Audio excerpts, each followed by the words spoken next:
Who knows all the events? And does it matter? Only God knows exactly what dates and times. We can only speculate. What does it matter? If God is in charge, which he is, the dates and times of events will happen at the best time, not some man's idea of the best times. If man was in charge, what a mess we would have. But we are not. You, Lord, you who are the defender of his people, help us to be totally satisfied with the provisions you have provided this day. Tomorrow will take care of itself. We must trust each day as it unfolds, not try to live in another day than the one we're in. You say, who will you serve this day? You don't say, who will you serve tomorrow or who you served yesterday, but serving today. You make it so simple, Lord. And so we try to muddy the waters. Help us to live out our days one at a time, knowing that you want the very best for each of us, that there is no shortage of anything, but an abundance you have available to provide all our needs and far beyond them. Not trusting only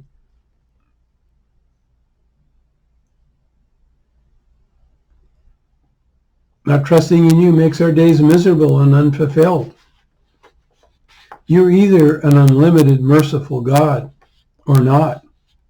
Help us to decide correctly, Lord, to trust correctly. This is not a one or the other choice, but the best choice. If we are willing to trust and walk in your divine guidance, this is not Russian roulette where we hope for things to work out for our good, but we trust in you that you have already worked out where we should be and walk and what work you had for us. Our best work, our most fulfilling work. You have already chosen us and for us our best use in this life. Help us to keep moving forward, and you will guide our steps into an amazing work, the most fulfilling work for us. Just keep moving, I realize, Lord, you're saying, and you will guide. We need our failures as well as our successes to be all we could be. It's through our experience, good or bad, where we learn lessons that we would never have gotten if we just did nothing. Stepping into something, anything, you can then steer our steps. But if we won't even leave the dock for fear of storms, then we will not arrive anywhere. What we were destined to be, to do, and become. Fear of men, fear of living. One of our greatest enemies, fear. We must move on past the fears and see if what lies ahead or even failure, how it can be turned into victory. Edison said he found 1,000 ways a light bulb didn't work until he found the right one. The story really was about a battery. It wasn't lights, but anyway, that's immaterial. And you don't think that those 999 failures had come in with so many other that caused them to help find so many other inventions and ideas? A failure often is the foundation of a different application that you were not looking for. Look at the sticky notes. The inventor was trying to create a really strong glue for paper, but he discovered an even better idea, a light glue, a sticky glue that didn't hurt the paper, and the rest is history. But of this,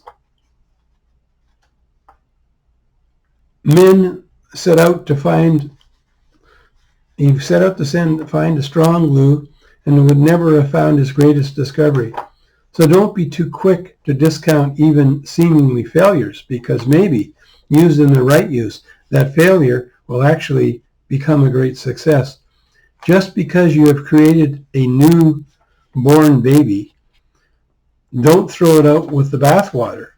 Success or failure is often in the eyes of the beholder, not the discovery. I think of the son who graduated and was looking forward to having his father give him a car for graduation. And when he opened his gift, it was a Bible. And he was so disappointed, and he threw the Bible on the shelf. But years later, he was going through the Bible, and here was the deed for a brand new car that his dad wanted him to have, but he missed it because he didn't appreciate what he did have, so he lost what he could have had. So don't turn your nose up to outcomes that on the surface might not be what you were looking for, but might contain the answer for an even greater opportunity, a solution to even a bigger problem. How many ideas have been lost because of not having a keen observation of the results of any test, any try you have done? And don't judge a book by its cover only. Take a look at its content, because maybe $1 million solution is coming in begging clothes, but this needs to be uncovered. Don't get me going on this. I'll go on forever.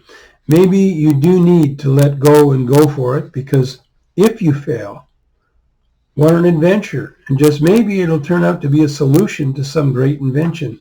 I think of Alexander Graham Bell and his first transmissions of his telephone, and it was very hard to hear the voices, and it had all kinds of problems. And one of the great minds of the day said, "This is just a toy. We have the telegraph." He missed it, didn't he? So don't despise small beginnings or even the learned missed opportunities.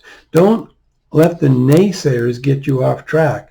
And they often don't have evil intent. They just don't see the hidden value of what you're doing. But keep going.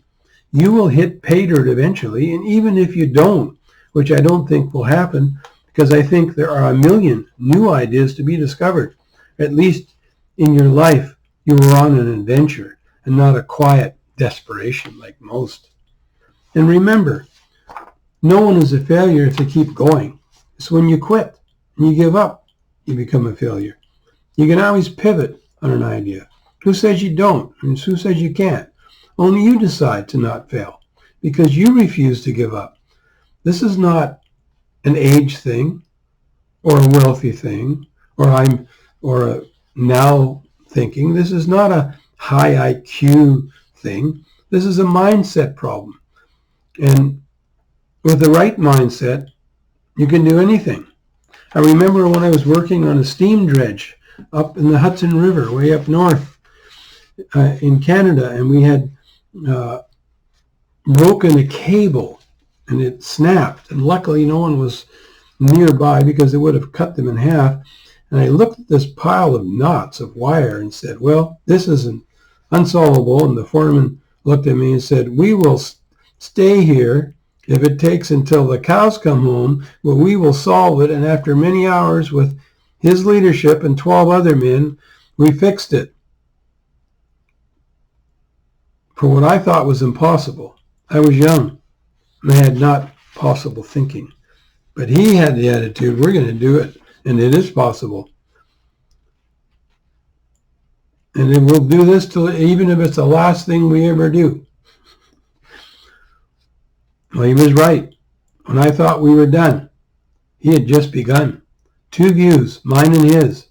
What view are you going to take on your problems, on your situations? Amen.